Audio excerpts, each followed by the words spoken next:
Yeah. Hello and welcome everyone. This is Lisette Alvarez with Tales from the Hearth, a very special moment. I am going to take a very quick second to go live on TikTok. And here we go. We are going live. I am really excited. I am currently at Podcast Movement. This is 2024's Podcast Movement. This is the second day, right? And I'm joined with with Angela Contalesa, which is how do you pronounce your name? In America, Catalesa. Catalesa. And I should also mention I'm sort of in the process of shifting to my maiden name, Meyers. Oh, okay, that's fair enough. Hopefully people will find you far and wide. I'm really excited to talk with Angela for this particular podcast because, you know, we are both storytellers, but there's also a very special thing that we found when we met each other oh boy, I have to confirm it. We are not going live on TikTok. Okay. I will cut this out when I actually post it. So we found something out very special between the two of us when we met each other. So if you want to share where you're from and kind of what brought you into podcasting. Sure. Well, the thing that brought us together, I think, was our realization that we share Cuban heritage.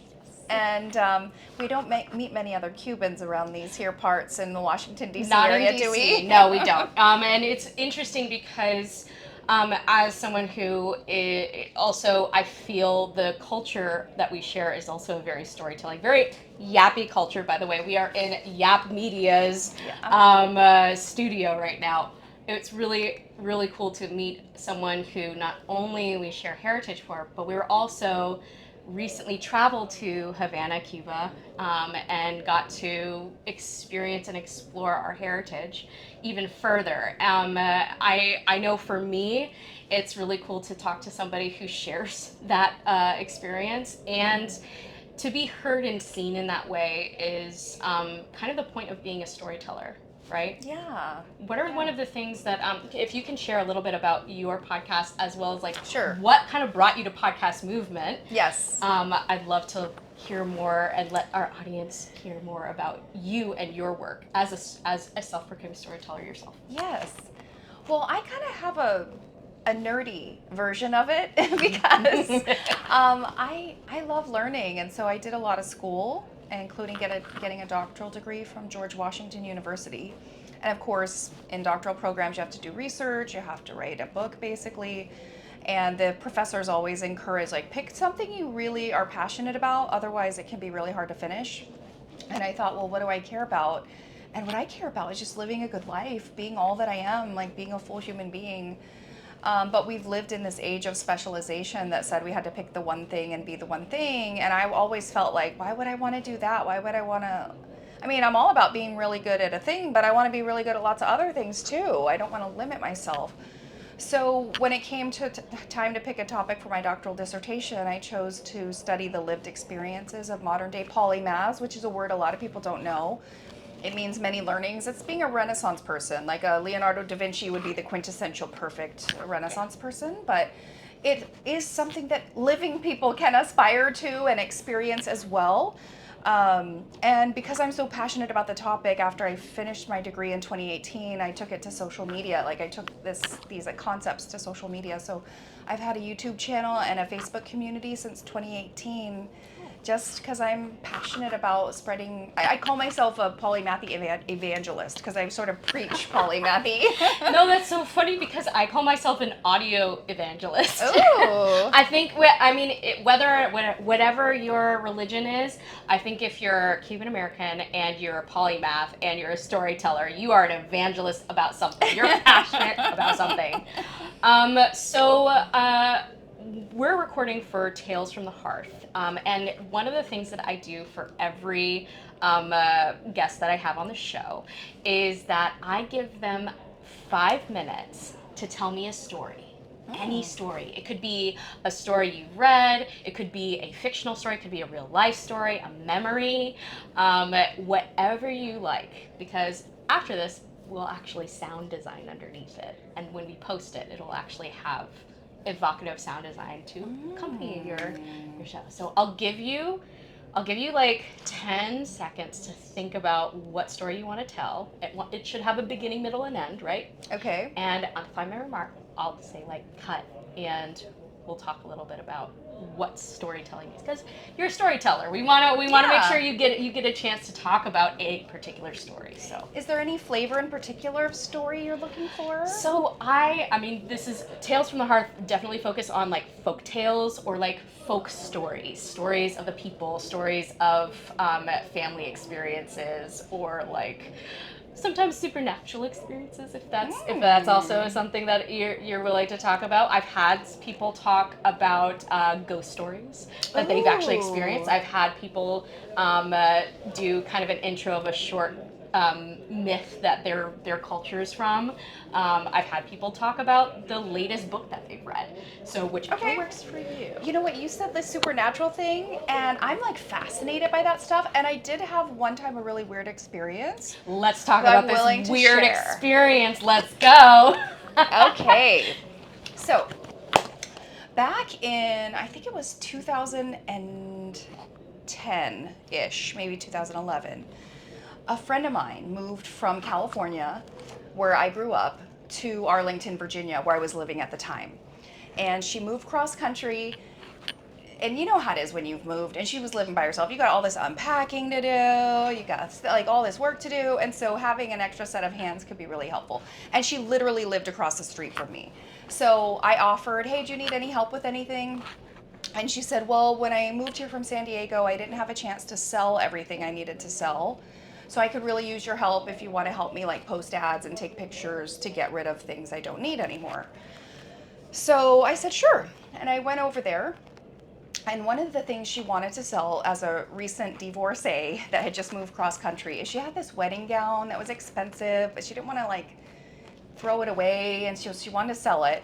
And as some of you may know, when wedding dresses, when you're done with it, like it's typical to preserve a wedding gown so that the moths and the yellow coloration, like the yellowing, and just to protect the fabric, people get it preserved, which basically is a process of like you take it to the dry cleaners. Typically, they'll clean it, make sure it's good to go, and then they suction it in plastic and put it in a heavy duty box, and it's like preserved for the ages now, until you need it again, or just to have it as a souvenir that doesn't degrade.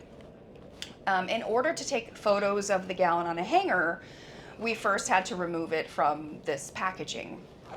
And we were in a small one-bedroom apartment. And when she cut open the plastic, I had this overwhelming feeling that I was at a funeral.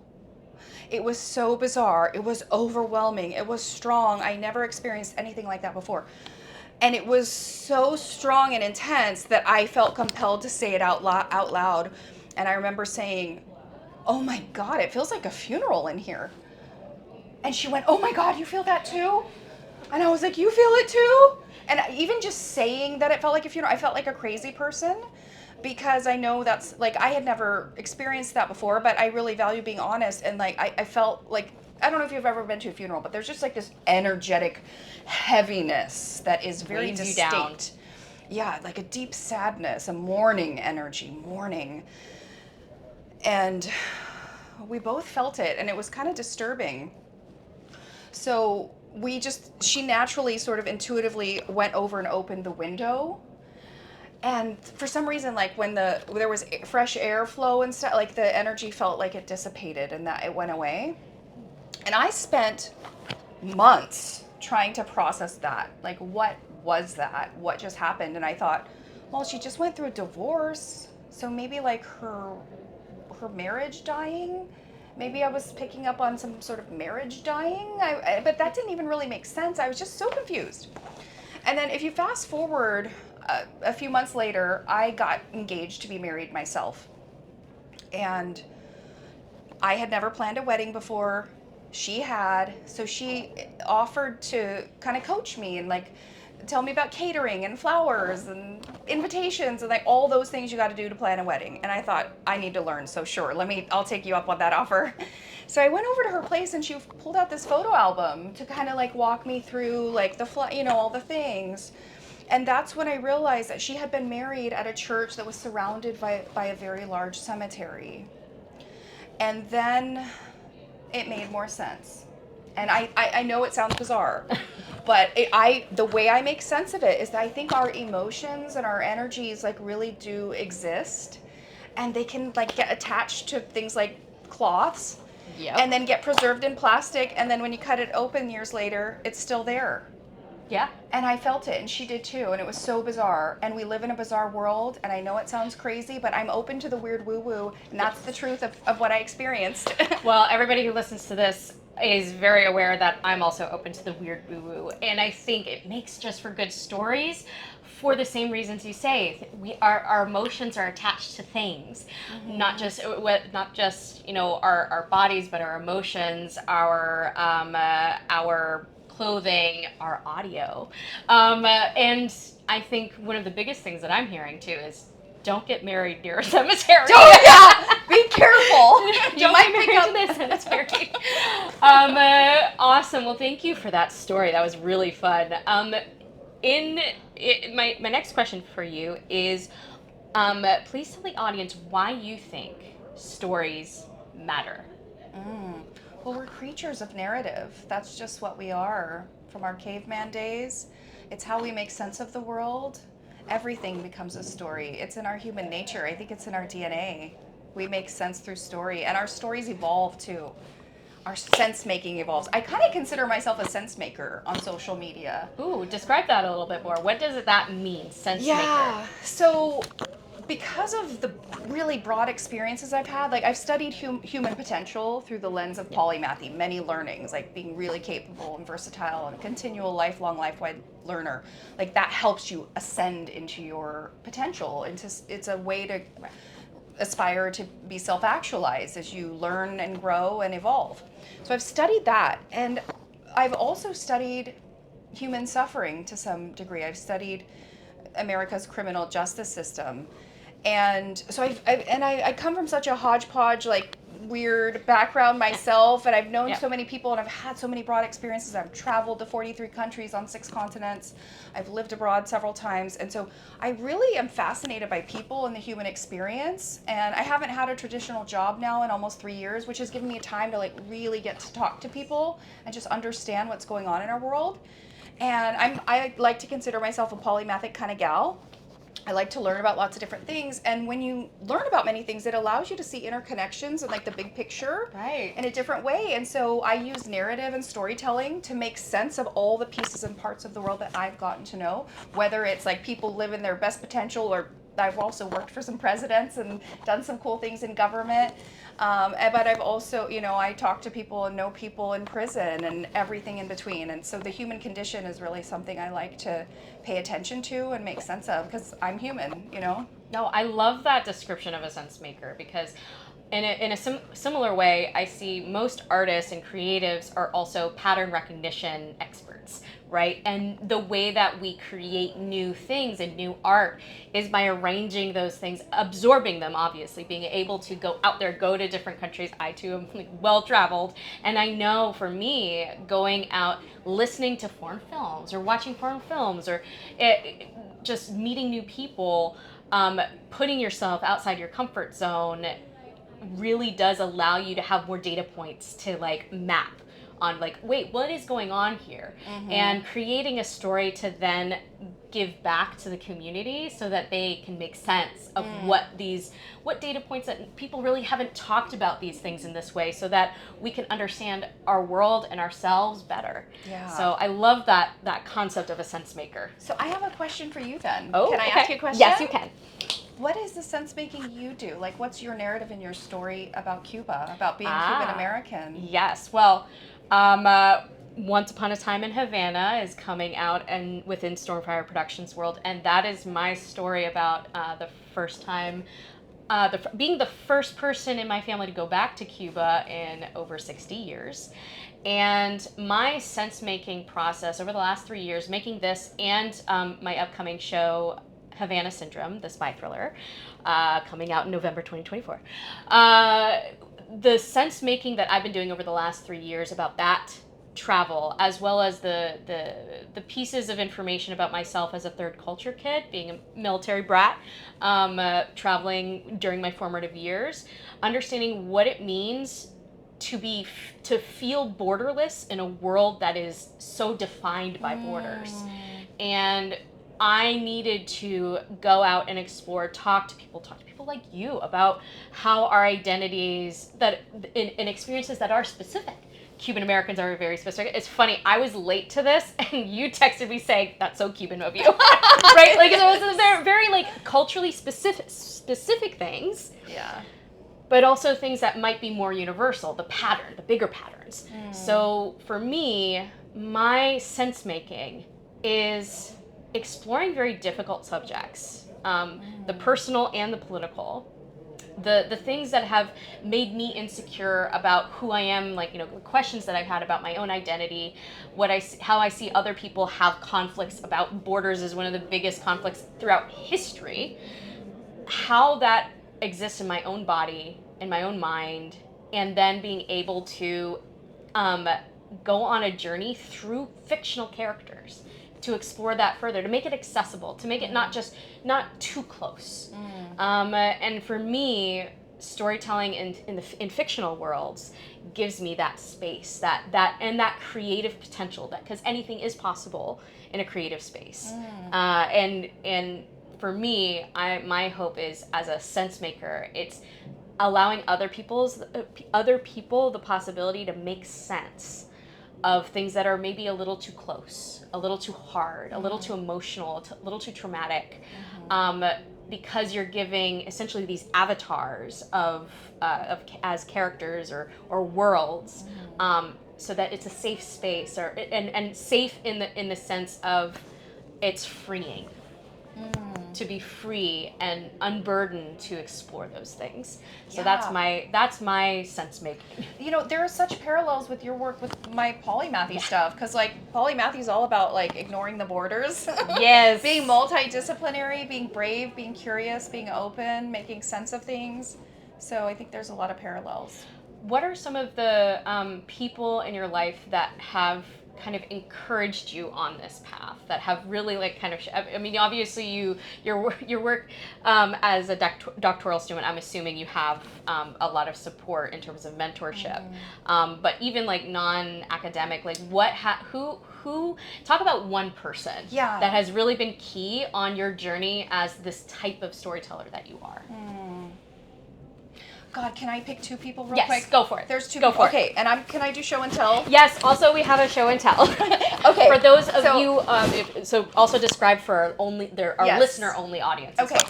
So I'm a doctor lady, but I have tattoos, because why not? I'm making up my own rules. And you can see right here is a portrait of my grandmother who raised me. I've got the words truth, beauty, and love tattooed here. And then here's my Cuba tattoo. It's in the shape of the island with the red, white, and blue Cuban flag superimposed on it. And my journey to polymathy studies was influenced by the grandma on my arm very much, because she was an avid reader. And she was my best friend. She was like 50 years older than me, but we were BFFs, like best friend necklaces, like the broken heart, like it was all of that in the 80s and 90s. She was... Abuelas are... Cuban abuelas especially. Well, this was my non-Cuban abuela. Oh, okay. Interesting. Okay. Yeah.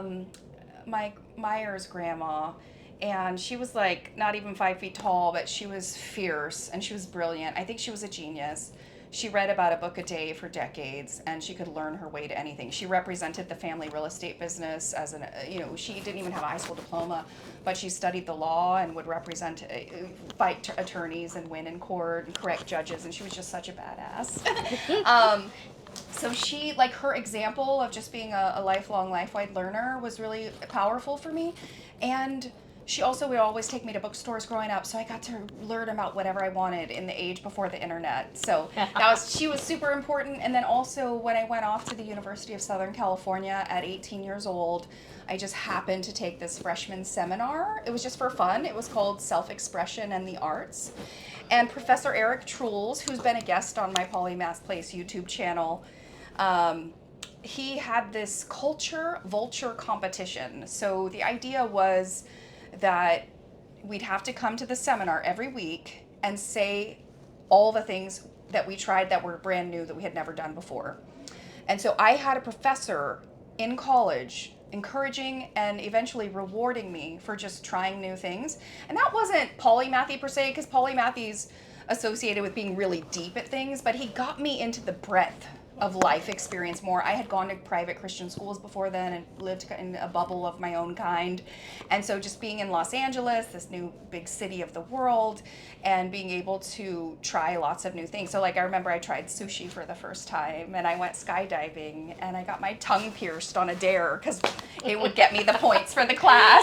That's awesome. So those two people come to mind when I think about who influenced my journey to polymathy. It's so interesting because I think on all of our stories are not just we may be the heroes of our own story, but there are other characters that really do help shape us. And one of the other big questions that I have around storytelling, kind of leading onto that, talking about how like the breadth happens. Let's talk about depth. What do you feel like in this space, in the polymath space, in our general culture, in the storytelling space, even here at Podcast Movement, what do you feel is not being talked about enough? Well, can I talk about criminal justice reform? Let's talk about it. Yes. Oh, honey. Okay, let me tell the story of how I got into that, because it's kind of unexpected. Yes. So I wrote this doctoral dissertation on modern day polymaths. And when you study a phenomenon in academia, you want to find like the strongest examples of the phenomenon because you're trying to understand the essence of it. So I found really capable, like people with TED Talks and wrote books and like all the can-do people of the world who were very successful. And then one of the critiques of my dissertation was that I had only studied very elitist polymath, like elitism. It was a form of elitism. And I come from like a grandparent, refugee. My mom was... Yeah, working class, refugee. Yeah, Yeah, exactly. like my mom was a child refugee immigrant, like with mental health issues. And my dad was an alcoholic. And my grandma who raised me didn't have a high school diploma even. And I come from like real people who have suffered.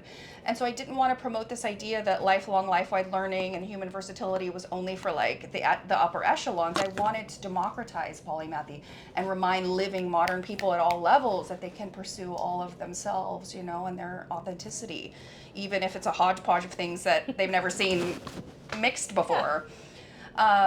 So that critique hit me hard. Like I didn't want to be promoting polymathy as an elitist phenomenon at all. That was the opposite of what I wanted to do. So then the question becomes, well, where do I study human polymathy as a phenomenon that's the opposite of elitist? And I came to the conclusion that prison was the place to do that. Yeah. Because polymathy is also associated with creativity and innovation that comes at the intersection of multiple disciplines. Right. And I had also kind of had this, I had no experience inside prisons or jails at all, but I had this impression that because they were kind of under duress, that they often had to be scrappy and creative and resourceful, or like they'd make art out of toothpicks or, you know, things that you just wouldn't expect. So I thought that's the place to study polymathy, and I wanted to write a book on it. And I started talking to people in prison, and I just realized that whole project just has to be on pause because there's this other story that needs to be told about how broken America's law enforcement system is, with, you know, and not 100%. Everybody, but like the system in general is consuming and victimizing citizens en masse. Of the 195 countries on earth, no country has more prisoners than the United States. It's modern day slavery, it's big business, and it's causing tremendous generational trauma. Recidivism is high, it's not working, it's expensive, not just financially, but with the human toll. It's a story that needs attention, and it's hard to look at. Trust me, I know, it's depressing to look at, but you can't fix it unless we start talking about it. We gotta admit what the truth is of it. And we need to figure out a better way. We need to stop criminalizing poverty. We need to stop criminalizing mental illness. We need to stop criminalizing addiction. We're warehousing those people in prison with the real criminals, and it's costing us, it's ruining our country in some ways, and it is modern day slavery. Absolutely. I mean, this is something that I think one of the tenets of my work as a storyteller is giving voice to the voices that have been silenced. Because it's not even just voices that are unheard, as if it just happens that like people are just not talking. No, we live in a culture where quite a few people, and especially in the prison system, where they're literally shut away. They're literally shut away. Their voices cannot be heard. They are controlled in a very serious way. And I think that type of work is really important. And you're absolutely right that things that are not talked about often enough are people who literally are being kept away from contributing to our culture, to our life, to our communities in very like unjustified ways. Yeah, it's a humanitarian crisis. Yeah. And if you look at the 13th Amendment of the Constitution, you'll see at the end of the Civil War of the United States, we passed the 13th Amendment, which said that slavery was illegal, and there was one exception. If you're a prisoner that's been duly convicted, you can be a slave. And the government manages the prisons, and so what they do is they entrap as many people as possible, by the millions, nearly 1% of us, in jails and prisons. Many of them just mentally ill, poor, can't afford the attorneys, drug addicted, and they're on drugs that are street drugs and not the government controlled drugs. Yep. So all these things are criminalized, which really aren't crimes, if you ask me. Yeah. They're the human condition. It's modern day debtor prisons. Yes, so- really. yeah. Like it is like you say, criminalizing poverty. It is, and these people are paid. They're forced labor camps. If you don't work, you could get trapped in there longer. So they're forced labor camps, and they're paid cents an hour. Private industry is profiting off of citizens who are trapped in prison, who shouldn't be and are forced to work for cents an hour. So private industry can profit. And oh, by the way, you can invest in modern day slavery in the stock market through these private companies. Yep. This is something that I know a lot of people. This has been on kind of like the especially with the war in Gaza right now, people talking about how our money is used in sustaining certain systems. Yes. And I think we should be looking at who we bank with, what our investments are going into, because it is we can follow the money. You can learn a lot about how the system works by following the money, and I think to your point, like checking those investments. So I know we're getting on time here. I have two more questions, but one is a follow-up question about this, which is turning to I'm really curious about your thought process behind finding polymaths amongst people who we often don't think of as polymaths. Like you point out, like the elites are often seen, like when we think of Renaissance, we see Renaissance man, and the Renaissance man were largely European. How are you seeing polymaths in other cultures, communities, identities kind of rising up and being able to apply to claim that label? Yeah. Well, we have people all over the place that are polymathic, and it comes on a spectrum, right? Like we're not all going to be a Leonardo da Vinci, but we can choose to lean into our polymathic capacities. So you can find polymaths in prison, and for me, this is about human potential. This should be democratized. Everyone should have the capacity to lean into their human potential. So. The first thing that comes to mind is that there are genius polymaths in prison, and some of them don't even deserve to be there. I've got another social media brand where I do narrative and storytelling called Help Free Sean Rodriguez. Okay. So if you want to hear of a case of real American injustice, check out helpfreesean.com. All the social media links are there. I'll link it into our show notes as well. Yeah, and it's SHAWN for the Sean. The Prison Transparency Project is another one I'm working on. I really want to tell the stories of people who've been negatively impacted by America's criminal justice system. There are some cases that are just so bizarre, you can't believe that people have been incarcerated for decades and like over nothing. Or like a third strike for a minor, they stole a soda because they were poverty stricken. They get stuck in prison for life because it's their third strike. And there are all these technicalities and rules and legal games, and unless you got the money to fight the system, you can get trapped and sucked into it. And like I said, nobody has more prisoners than America. America is 5% of the global population, and 1/4 of planet Earth's prisoners are in the United States of America, the land of the free. How do you explain that? Can somebody? Oh, it's corrupt and profit-driven and greed-driven and power-driven. And citizens, remember, citizens, that our government works for us. We pay their salaries. Yeah. They work for us. Please vote. And not just it's not just about the presidential election. It's about all that down ballot. It's about the prosecutors, the district attorneys that are going to be on the ballot. Like all of the justice system is on the ballot this November. So I think that's also another like key point of why these stories can hopefully motivate people to take action. Yeah, and I want to say too, like the politics is so important, but one of the things I like to share, because I worked in government for 15 years. I spent the first 6 years of my career, I had been a White House intern, and then I got hired at the Executive Office of the President. So I worked there for the last year and a half of President Bush's final term. I was there for the presidential transition to Obama, and I was there for all of Obama's first term, a little bit of his second term.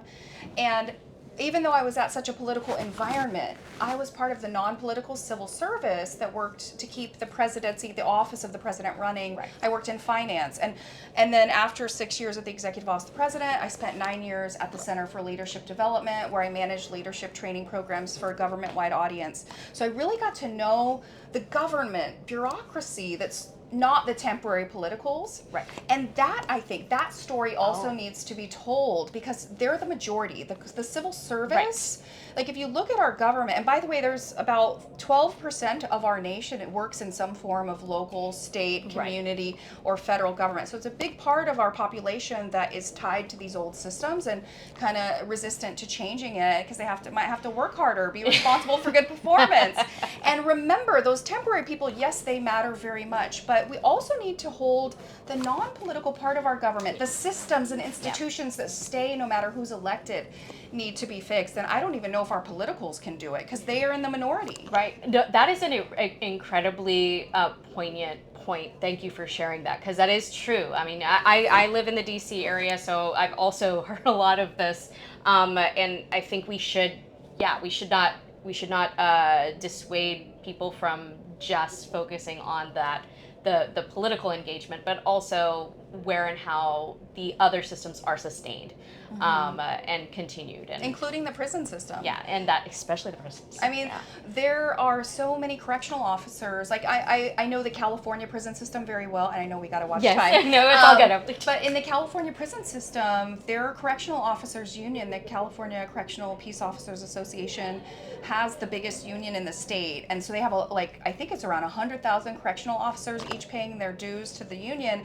and that union, whoever they back financially, wins like 86% of the time or something like that. So we have correctional officers kind of purchasing California politics too, and we really need campaign finance reform. That's a whole other level of talk we could talk about. But I know. And one other quick idea I want to share too. So I think that our world is dysfunctional in many ways. There's room for improvement. A lot of humans are still suffering. And I think it's polymathy, and it's learning our way to new solutions that's going to get us a better world. The governments are pretty dysfunctional. I don't know if they're fixable, but I hope that the intelligent, genius polymaths with good hearts of the world can gather and try to figure out a strategic plan for humanity, honestly, at a global scale, so everyone can thrive and everyone can have their basic needs met. It's true. No one's going to save us but us. Exactly. So thank you so much, Angela, for coming on. If you can very quickly plug where people can find you again. Yes. As well as why story matters to you. I'm going to get you to answer that question again. Okay. Story matters to me because it's how we find the truth. And truth matters. I've literally got it tattooed on my arm. Oh. And a detachment from truth is what makes us insane. We've got to be honest, and we've got to tell stories, and we've got to make sense of our world so we can make it better for everybody. And you can find me. I've got a bunch of different websites. I mentioned some of them. There's HelpFreeShawn, SHAWN.com. There's PrisonTransparency.com.